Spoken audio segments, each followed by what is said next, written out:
even a group like Tribe Gaming, and they had a perfect strategy. Frixie kept RBM slowed down there. The Juju just tried to stay in the water for as long as possible. We kind of had the similar image on Luffy versus Petrucci's. He kept stunning the Chuck, but it wasn't really enough of an answer there. The Chuck just did whatever he wanted.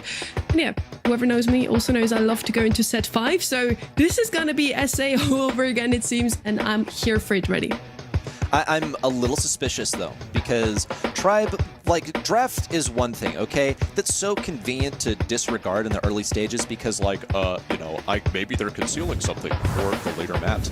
But in terms of errors like standing right in the Chuck's path, I think we saw Luffy doing that on the Lu. RBM on multiple occasions too. Yeah, like, that's just going to feed him his super faster. I am not really sure what the mentality was there. We saw sort of a sloppy finish as well in in Gym Grab. They did manage to win that one. Same goes for Shooting Star. Sort of a weird way to end things off with all their abilities flying everywhere, not hitting gene pulls. And I know I'm being very, like, harsh and critical of them, but this is, you know, supposed to be our GOAT from the region, all right? These are supposed to be the guys that don't mess up, and they seem a little human now. I don't know. It's sus. The last two drafts have been a little bit dodgy, I'm going to be honest with you. Again, like, heading over here to Bell's Rock, if I'm not mistaken, it's the kind of map where, again, Tribe do not want to fall into the trap of, like, just picking very exploitable sharpshooters, right? Don't pick yourself into a nutty. Don't do that.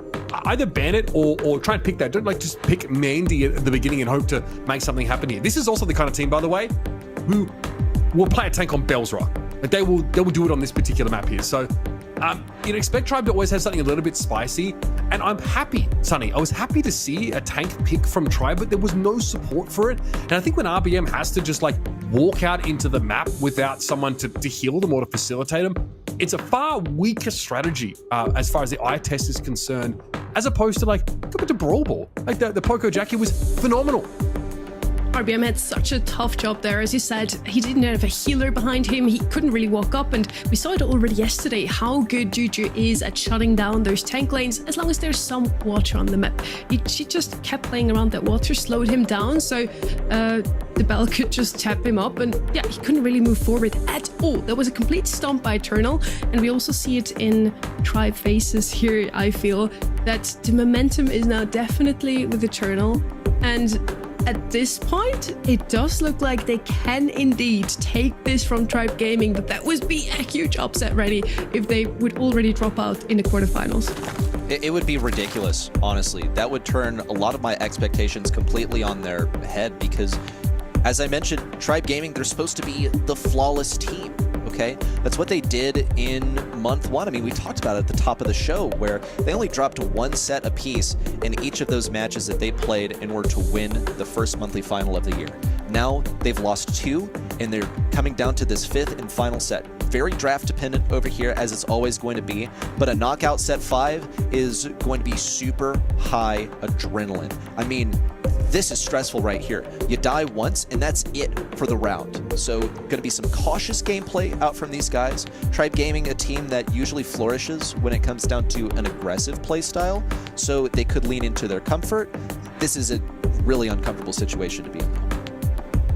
And again, Coach Killer here, who's been with this team for a long time with Tribe Gaming, right? Since they were on Elevate and Motobamis FA before that, needs to come up with, like, a really solid cohesive strategy here for Bell's Rock.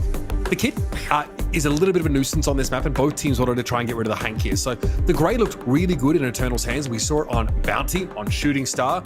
I thought it was a great look, something that gives you a little bit of that long-range pressure. And despite some bloopers, some awkward moments making use of those dimensional doors, it happened only very briefly. And outside of that, the constant walking cane pressure was something that really caused Tribe Gaming some stress. It's going to be a factor on this very map as well. So Tribe have basically the entire suite of sharpshooters at their disposal. It's a little scary to deal with Mandy because obviously it's knockout. You aren't coming back if you eat a Sugar Ray. It's super punishing. But again, tons of other potential picks here.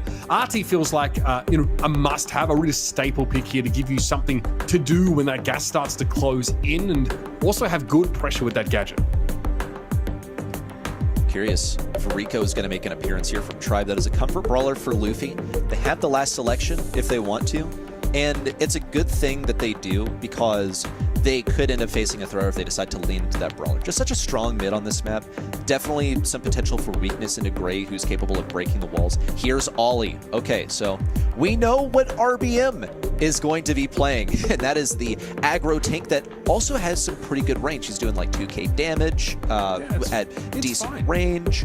You also have potential to stay alive in the middle. Just good stuff overall. They've also gone for much of the same with that RT long range survivability in the end game. What they could be lacking is long range, like assassin sort of gameplay. I see Piper is wide open. There's potential for her to get jumped on by an Ollie, but it does provide way more sort of like sniper energy than Tribe Gaming is capable of bringing now. You could play Byron here and, you know, give RBM a little bit of support. Obviously, Byron in a pinch, especially with that super, can really turn the game on its head. But Zeus, again, doesn't necessarily need too much babysitting to get in range. He has decent poke. It reminds me of what Janet does, you know what I mean? Like, about that sort of range, that cone shot. And the thing about, I think, Ollie, that's so scary is that he can close so much distance because there's 2 consecutive gap closes there in the super and then in the gadget, both, of course, which have components that will stun up your opponents, so obviously hypnotize them. So very, very powerful stuff here. I love the idea of, you know, seeing Meeple on a map like this. You obviously, you know, have that super to shoot through the masonry. You've also got like a decent gadget answer. If Ollie tries to jump on you, you can knock him back and hit a stun, and it can be really clutch in some of those situations. So a lot of control for this Eternal composition between the Lu and the Meeple being able to knock you back, also the Grey to pull you forward, and decent mid-range brawlers here. Tribe, now they might look to like outrange this comp entirely, or take a thrower here and maybe try and collapse onto one of these lanes.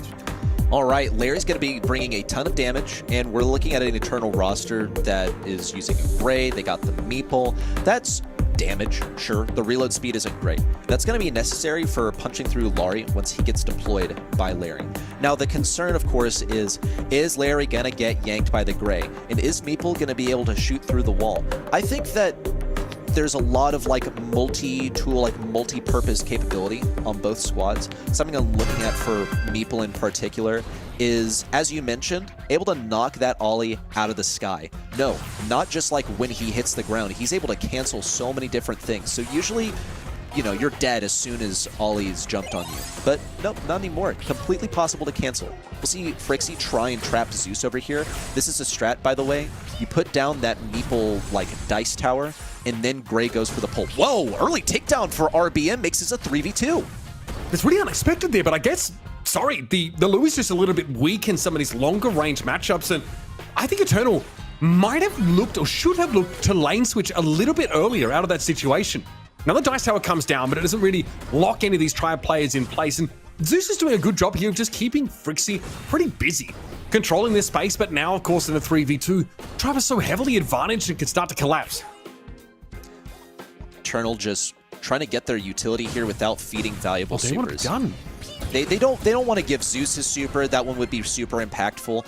Luffy, you know, that's okay if he gets his super. You know, it's not ideal, but that's not one that they're worried about feeding. It's going to take a while for Larry to get his, and when he does, it's going to be a huge thorn in the side. Already, Dice Tower down, not trapping anyone, just placing down an obstacle. That's fine for Zeus because he can fire right over it. These matchups have been looking really even. Now, though, Tribe seem to be getting a little bit impatient. We see Luffy threatening to double stack that left lane, for instance. Again, we talk about RBM being a tank player all the time, but I did mention that he has some pocket sharpshooters here. And Eternal are trying to switch Alianis out of the... Oh, no, you've missed the walking cane. That is brutal. Alianis got switched out of the left lane. So RBM's actually going up against the Grey here, but this doesn't really look that much better for Alianis either.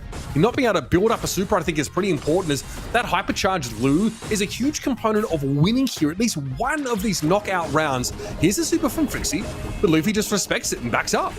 I feel like that was used a little hastily because there was really only one target that could be held back there, and it was, well, Luffy. Interesting stuff. We also saw an attempt at the long pull, but these canes are just not hitting today. Betich is going to fall. Alianis next up at the hands of Luffy. He opts to just walk into the poison. He knows it's over. This is Tribe heading to a match point. There's potential for us to go to double match point if Eternal are able to fire back, but just nothing really went the way that it was supposed to.